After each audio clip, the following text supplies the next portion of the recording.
If I haven't introduced myself, if you're just coming on, good afternoon. Wanted to thank y'all for carving out the time to talk about, well, time blocking your weekly schedule, how to make time for all that you need to do and still grow your business. My name is Brent Whitaker.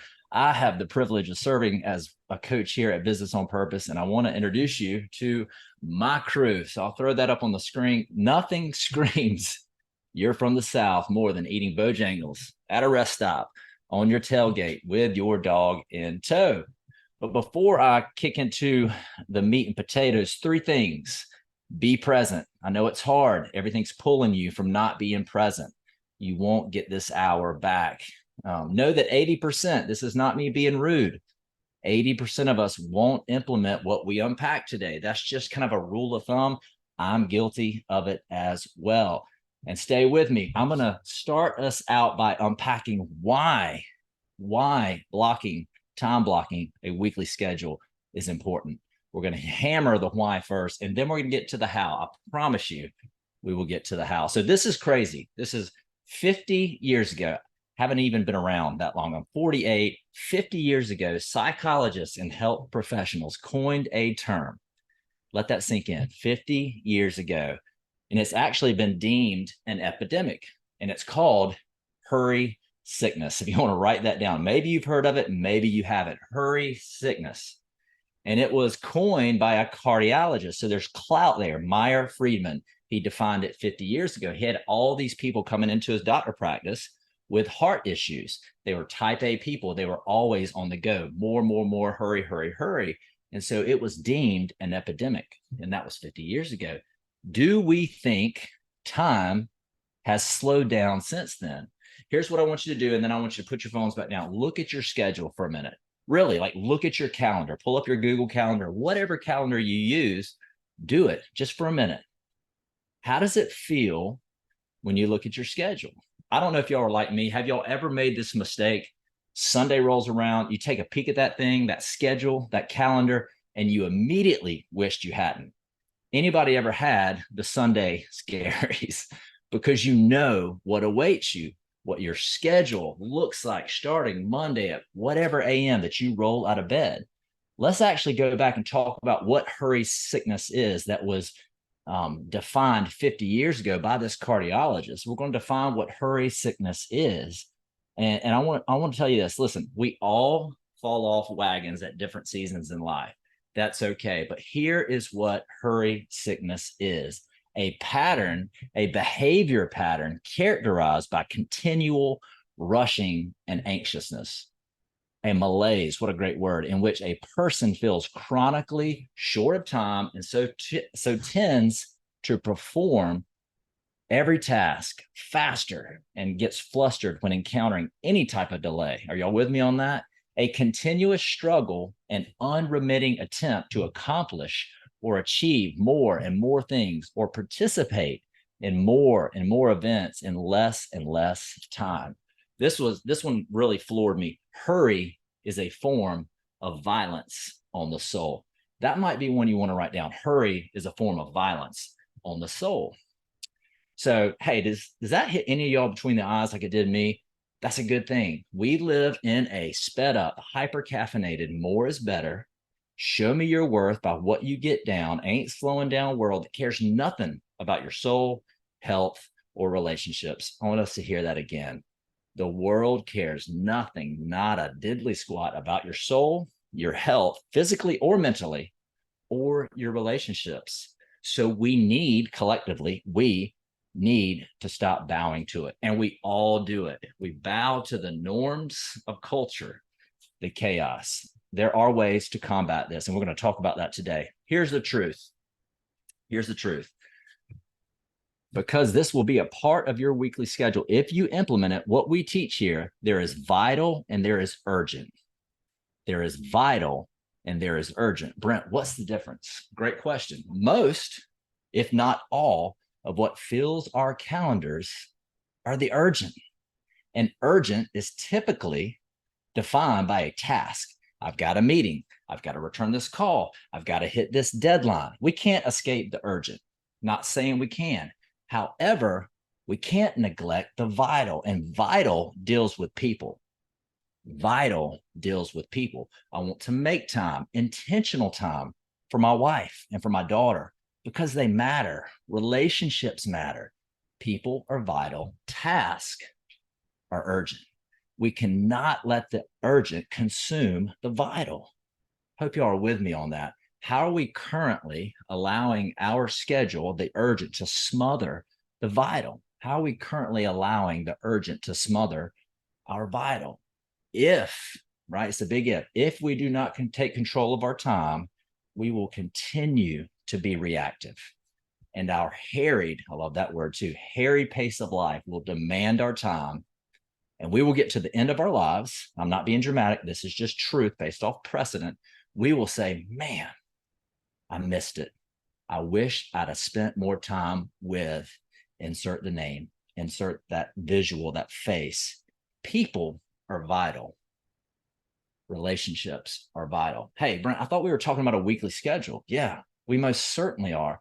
But if you don't understand the why of why it's important, we'll never get to the how building out a weekly schedule. We just won't do it because the why propels us. The why drives us to action. Here's another fact. It's rarely the lack of knowledge that we suffer from. It's the application of the knowledge that's the problem. Wisdom is actually the application of knowledge. So where am I going with this? Applying the principle of a weekly schedule is wisdom. It is the game changer. Here's the question. Throw this in the chat. Let's get involved here. Throw this in the chat on a scale of 1 to 10, 10 being, right, time is what matters most because it's how I invest.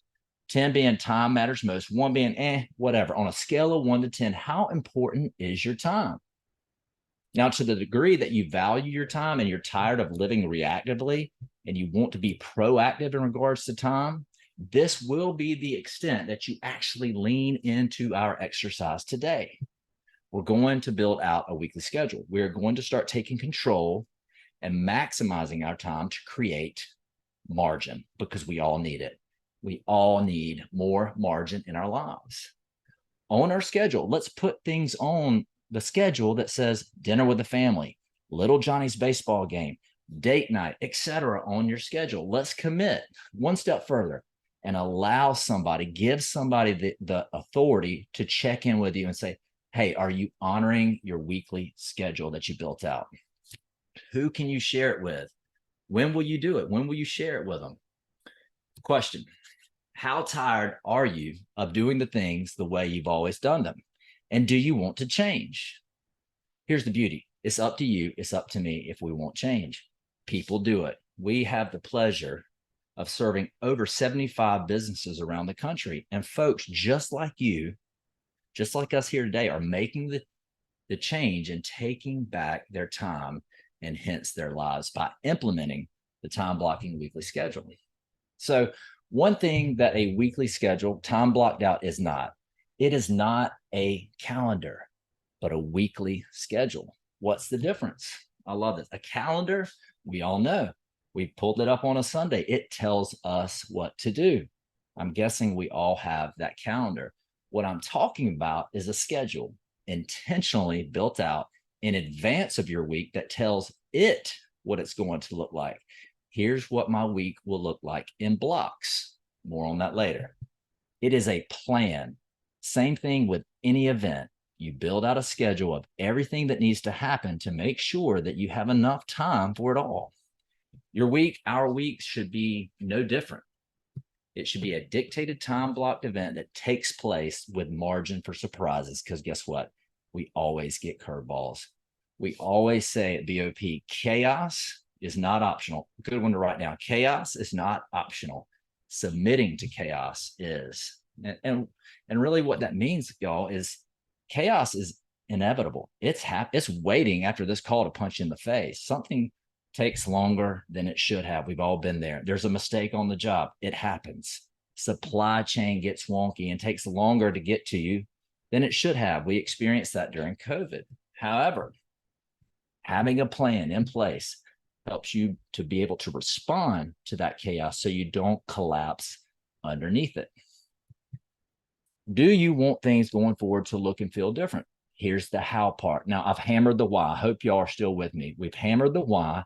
We're going to talk about how we build out a weekly schedule. And just so you know, here's the pushback we get. There's no way this will work. You don't know my industry. Well, I don't say this pridefully, but of the 76 clients that we get to serve, they're in all different facets of industry. I've been in real estate. I've been in mortgages. Those are chaotic. And a time blocking schedule will work in those. So lean in, trust us. It works if implemented. So another way to look at that, even if it works 80% of the time, this weekly schedule that we're going to build out, even if you only live this thing out 80% of the time, you're telling me that 4 out of 5 days scripted and planned and intentional, that's not worth it? Of course it is. Of course it is. It's telling your week what it's supposed to look like instead of just being tossed around by the chaotic winds all the time. All right, here's the deal. I wanted to give you a couple examples so we can get a visual of some clients of ours weekly schedule, so you have an idea of what they look like and some of the big blocks that might be in your business. Here is one from a local contractor. You can see he has time for bids, estimates, sales, job site visits. He even has time for his family on his schedule, so he doesn't accidentally schedule over it. We've all been there. And then he has to take the fall in front of his family. It's not fun. Going back to that point of family is vital. Yes, the dreaded email, right? We call it email's the devil around here, which, sidebar, if you leave your email open in a tab on your computer, experts say, I want you to hear this, experts estimate you are losing a minimum of an hour of productivity every single day. It's been said that email is someone else's agenda for your day. Maybe another one to write down. Email is someone else's agenda for your day. Every time you open it and interrupt whatever you need to be doing, right? When we open that email, it gets us off task, right? You lose an average 18 minutes of productivity. Think about that. Every time you go back and forth when an email pops up, you lose an average of 18 minutes of productivity. Now multiply that by the amount of times you check your email every day. Do that math in your head. We are losing productive hours at work by allowing someone else's agenda to dictate our day. Here's another weekly schedule of a real estate broker we work with. I told you every industry can live by time blocking a weekly schedule. So check this out. You might see some things that are relevant that you can add to yours. Think about your industry. Here's all right. So here's part of the how. Here's the application. How I typically start out is by creating 3 lists. After I have my non-negotiables. Hey, what are non-negotiables? Things that happen during a set time every day of every week. Team meetings, production meetings. On my weekly schedule is date night on Wednesdays. Those things are locked in. Those are immovable. So throw in the chat when I'd love to see, hey, what are some of those non-movables, those non-negotiables for you that you know out the gate you can put in your calendar, and every time they are going to be that week, that day, that time. So, all right, here we go. Big time blocks. What I want you to write down next in these 3 lists are big time blocks, 2 hours or more at a time or weekly.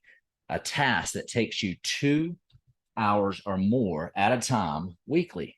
Job site visits was an example from an earlier schedule that we posted. After that, so you'll just exhaust that list. You'll go through and say, hey, medium blocks. What are my medium blocks? Tasks that take me weekly, 1 to 2 hours. 1 to 2 hours weekly. And then last but not least, you have your small blocks. These are tasks, right, that less than 1 hour at a time. So that's what you do. Start with your immovables, your non-negotiables, same thing. Big time blocks, 2 hours or more. Medium time blocks, 1 to 2 hours. Small time blocks, less than 1 hour. What this does, this helps you get all the thoughts down and out of your head.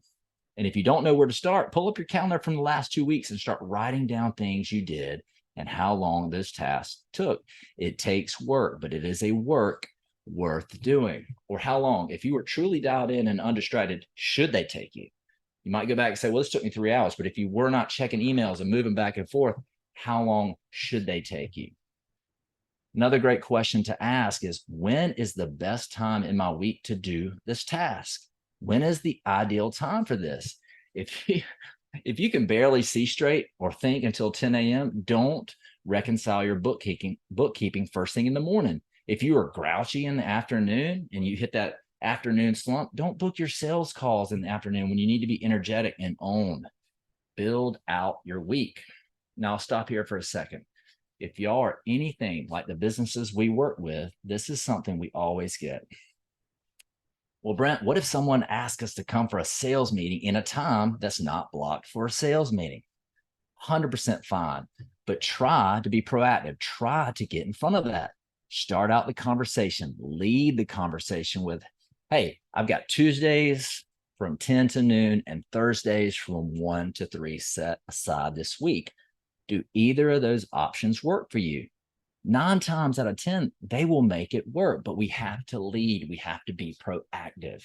If not, no problem. Any of y'all remember Tetris?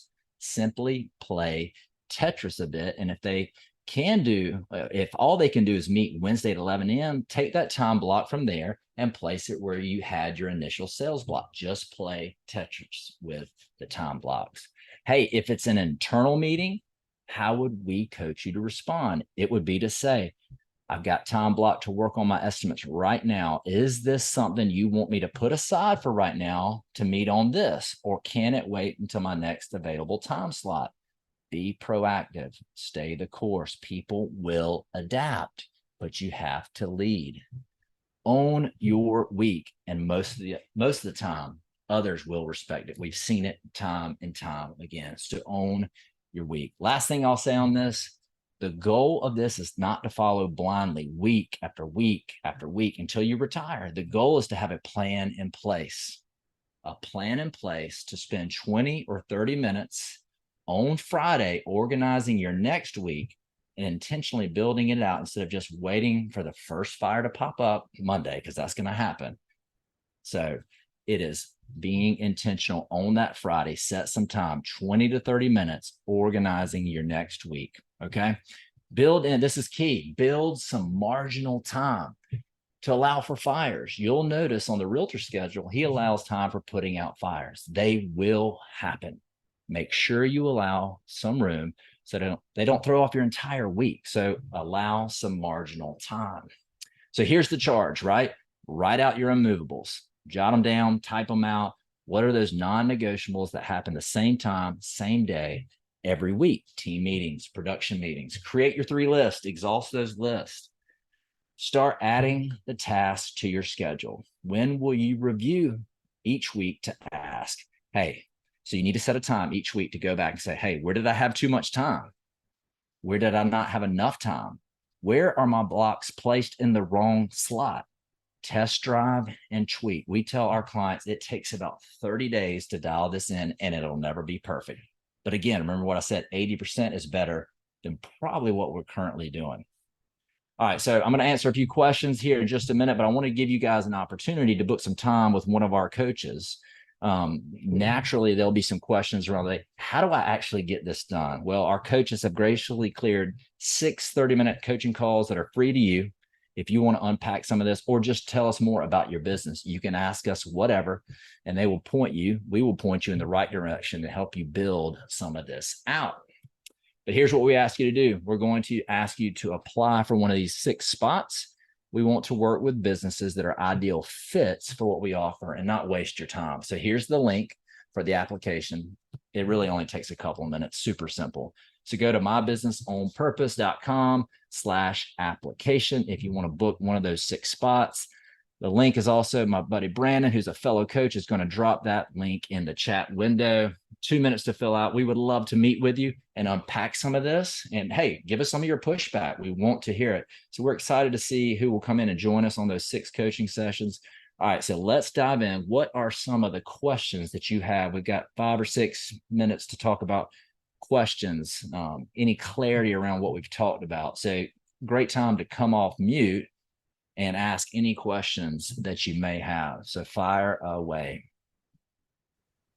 Okay. Hi, I'm Nicole. I'll ask a question. Yes, So Miss Nicole. yes, how are you? I'm good. How are you? Good. Oh, sorry, I didn't have my video on. So I think this is probably something that a lot of business owners can identify with. What do you do when your best laid plans get derailed? Maybe it's fires, maybe it's employee issues. Like, how do you suggest getting back on track?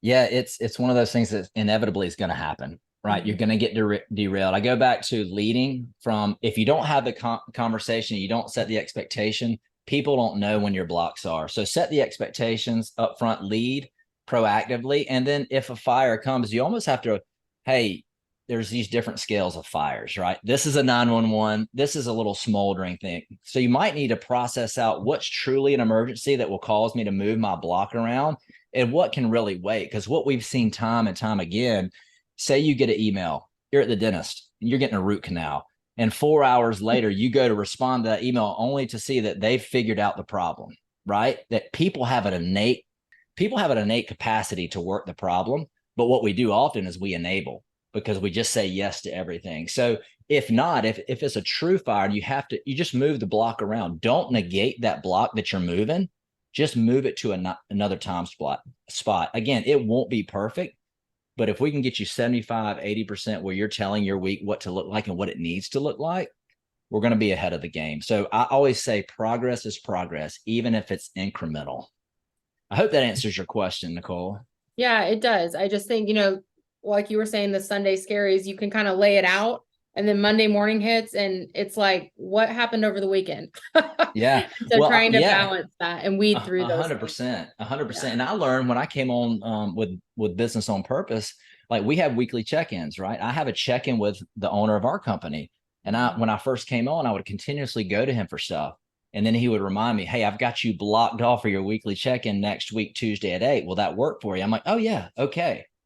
But he Mhm. had to set the expectation that here's my blocks, and people Mhm. will adapt. So Love that's a that. great question. Thank you, Nicole. What else you got out there, guys and gals? See a chat, something in, let's see what the chat says here. I'm a realtor. Hey, I spent 15 years in that industry. I feel you. How can I be accessible to my clients if my time is blocked off? Don't I have to answer the phone? Yeah, it's funny. I've seen people do it different ways. My mom has been in real estate 25 years and she answers the phone all the time, every time. And she has enabled her clients to always have access to her. And there's this fear of missing that sale. So you almost have to put a price on your time and really your sanity and saying, hey, if I'm not accessible right now, what are the repercussions? And how can I set expectations with my clients around certain blocks? And of course, if somebody wants to see a property, you're going to have to shift a block around. But if you allow them to have access to you all the time, anytime, it's just going to set the tone for the relationship. I know plenty of successful realtors who say no sometimes, who don't answer the phone. It's one of those fine. I don't know have a perfect answer for you. Again, if 70, 80% in that real estate world, I did it. I time blocked with my schedule when I was in real estate. And there are times where you just have to say, hey, I'm not available this time. I will return your call or I'll get back to you. Or you have an escape plan where not an escape plan, but you have someone, maybe a colleague that can show property when you're absolutely not available. But it's a tough industry because people want what they want when they want it in real estate. Again, I've seen it done really well and I've seen it not done well, like my mom. She'll be responding to calls at 10 o'clock at night. What else do we got, y'all? Real estate's a tricky one. And we feel like we have to say yes to every client. Sometimes we just have to, hey, Chick-fil-A closes on Sunday. They had to say no to some revenue to say yes to other things that were important and vital to them. So that's just one of those fine lines we have to walk in the real estate world. Question, I guess as it relates, I'm a realtor. Hey, Miss Shelley. Hello, and Gary's here too. You just can't see Hey, him, but Gary. Yeah. he, with your services, I guess like I took a screenshot of the realtors time blocking because I'm at the point where I'm like, I don't even know, like I'm just so on the fly and I've gotten so used to working successfully on the fly, but that's kind of just what I want to change to have a little bit more sanity and balance in my life. So I guess with the coaching sessions, I'm always like, let's not reinvent the wheel. So do you share other clients, like just seeing that time blocking schedule from another realtor was helpful. So just kind of, is that something that you guys provide of samples? Because a lot of times it's just a starting place. And no, absolutely. That's a great question. And the beauty of us is we connect clients so we don't have to reinvent the wheel. If somebody in your industry specifically has just dialed in their weekly schedule, we'll actually put y'all in contact and say, hey, tell me what works, what doesn't. How hard was this for you to time block? And what did you have to let go of in order to take back some of your life and sanity, like you said? So absolutely, we do connect our clients in different industries for best practices. okay. And did you have a second part of that question, Shelley? No, it was just really kind of leaning, just kind of understanding your scope as far as, again, not reinventing the wheel and kind of jumping in, because a lot of times what works for one realtor for the most part might work for another, and just Well, kind of, for sure. Yeah, then you have agents that are on-site agents, you have general brokerage, so we can all collaborate and see what has worked within different scopes of the real estate world. And it's right. hard, Shelley. It's not easy. Like I said, my mom has never, she just refused to do it, but she doesn't have control of her time. And, you know, it's like beating my head up against the wall to try to teach her to do that. But Yeah. it can be done, and it is done. You know, it is done. So I mean, I feel like every day is Monday for us. So right, it can feel like that. And I go back to what do you need to say no to in order to say yes to something that's really, really vital, and how much is enough? Like, we have to define that too. How much is enough? Like, how many sales are enough, right? And you know, Chick-fil-A is a big corporation, but they said no to Sundays where everybody's traveling and on the road. And how many millions of dollars are they saying no to because they wanted to say yes to some things that were just vital for them? And so you have to define what's vital and what you're saying no to by saying yes to every call. And that's really hard. The fear of loss is so powerful. yeah. So powerful. Who else? You got a question for us on the time blocking? And again, guys, it takes about 30, 45 days to kind of dial it in. And then you're looking at it each Friday going, all right, let me look at next week. What do I need to shift around? You know, what are my big blocks? What does my ideal week look like next week? How can I be proactive with it? And that just takes discipline and repetition. Anybody else? There's a lot of folks still on. We want to be able to honor your questions. So you're welcome to come off mute and just fire away with a question. And if anybody from a different industry has, you know, a success story, you know, come off mute and share that. Like, this is how we get better. Like, sharing best practices, iron sharpens iron. I have a question. Susan. Hi, everybody. Hey there. I missed the first 15 minutes, but this is an all important question for me. My husband and I have a small construction business. And we just can't get like office help, or we don't have enough labor. So we've been chronically overworked, and the only time we have to do invoices or quotes is at night. Right. And that's usually after dinner, and we're exhausted at that point. We don't have the most brain power. And my husband's really needed in the field because he's the most skilled person. And he really kind of he oversees the guys, but he does a lot of the physical work himself, actually. So he can't, or we can't afford for him to like take a day off and let's dedicate this to doing all the quotes and the invoices. So we do them at night. And I just have not been able to solve this problem. You know, so it's either at night or on the weekends. So we never fully have nights and we never fully have weekends as a couple. So it is disruptive to our marriage and all of that. I'm trying to figure out how I could address this.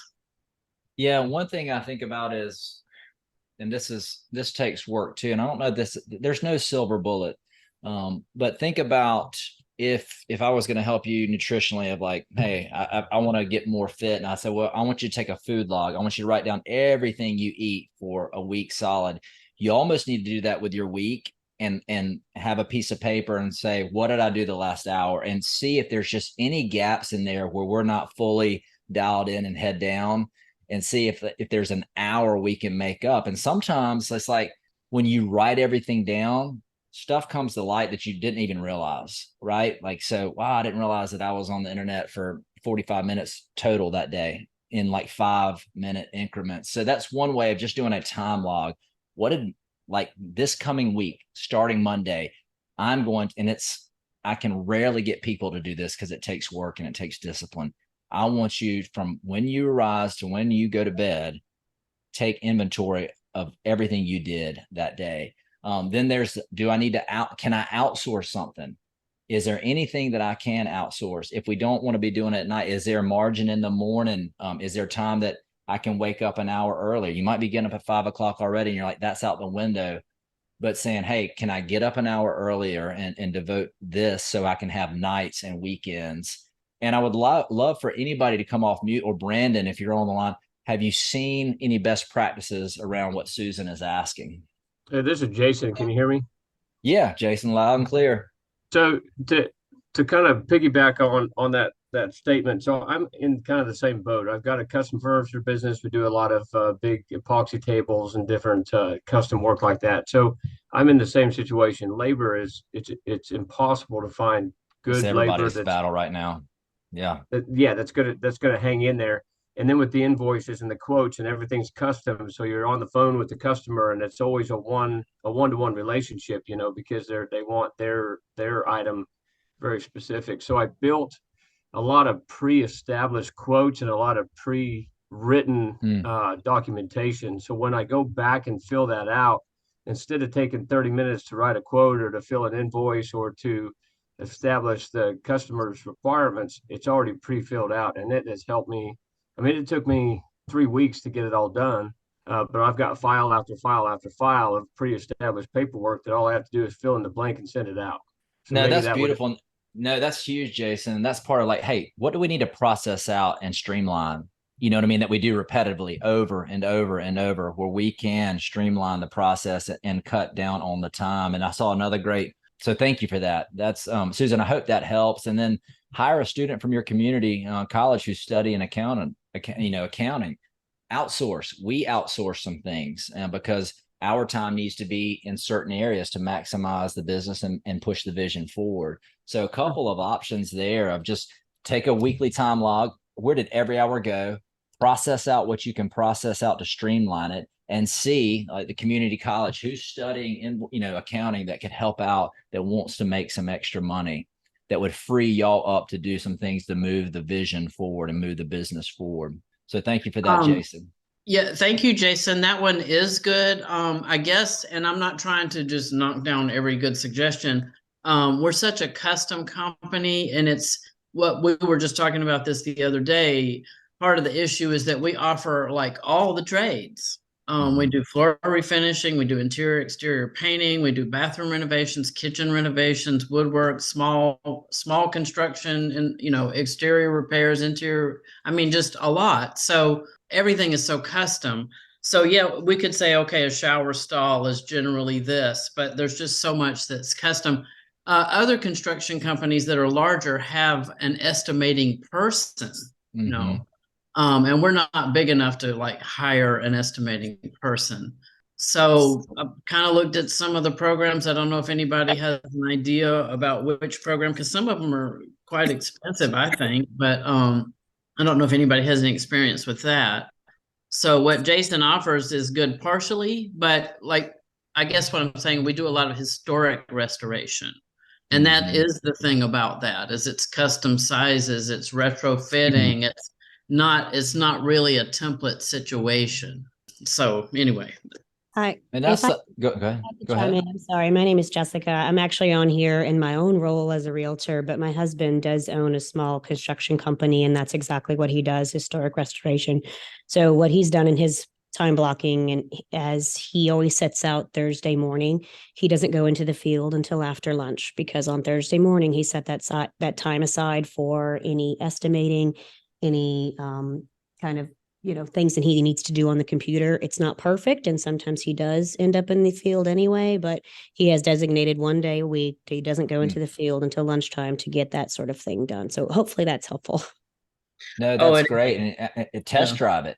you just test drive it. That's what we need. See how it works, see what you get accomplished, see what having that first part of the day on Thursday does. And it may work better than you think it did, but we've got to trial and error some things, because you said we haven't figured it out yet, and it's tough, but that's a great suggestion. Thanks for coming off mute there, Jessica. Thank you, Jessica. What else do we got? This is great. This is, if we can all take one thing away from today's masterclass and implement it, the better. One thing, like, what can we take away from today and put into practice and test drive it? And who are we going to allow us to hold us accountable? Like, share with somebody, hey, I'm creating a weekly schedule. I want you to ask me how I'm doing with it. Same like going to the gym. If you told me you're going to the gym 3 times this week, I'd follow up. If you gave me the permission, how did you do? Did you make the gym three days this week? So give somebody permission to ask you how the weekly schedule, the time blocking, is actually going. Any other questions out there? Oh, do you guys provide a blank form for us to kind of create this because I think I need to massage it and Sure. Yeah. Start somewhere and make a race and mark through. And I can. We can. If you are interested in that, just throw your email in the chat. Shelly, I've got yours, so I can send you. And it's really a Google Doc. So we keep everything simple because the more simple it is, more chance of it actually being used. And so, but I can share mine with you, and you can kind of play around with it. And like I said, 30 days, you'll have it more dialed in than you did today. And so, okay. Thanks. And it doesn't. Yeah, you're welcome. All right, a few more minutes here, and then we're going to wrap up and let y'all get back out there to whatever is awaiting you in your respective industries. Any final questions or thoughts for the good of the whole here? Because we've had some really good nuggets.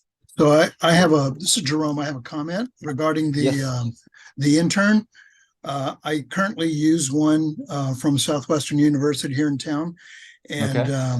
And it's been a slow process bringing her on board, she primarily does my work orders, and I do the estimates, but she massages them and gets them into the software, and then she's getting our invoices out. She doesn't understand the technical side of the business. I'm also a home remodeler and general repair, and so she doesn't understand a lot of the technical aspects of it, but she's way faster on the software side. So I teach her some things, but after a little while, she's actually better at maneuvering through the software than I've ever been, and I've been using this thing for 4 years. So while it's not a perfect arrangement, and I have the same challenges with technicians and with having a real back office person, but she helps, and I feel like that that little bit of help allows me a little more time on my estimates that I've got to do, or engaging with customers or whatever else it is. But it's a little bit of an offload, and I appreciate that. The more time I get, it's taken a while, but the time I've been able to spend with her, she's learning more and more about it. And while it's been a definite climb, I think it's been worth the while. And then she's learning a lot from the process. And I think it's a good thing. So if you have that opportunity to bring someone like that on, by all means, at least give it a shot. No, absolutely. And a small win's a win, right? Progress is progress, regardless. That's it.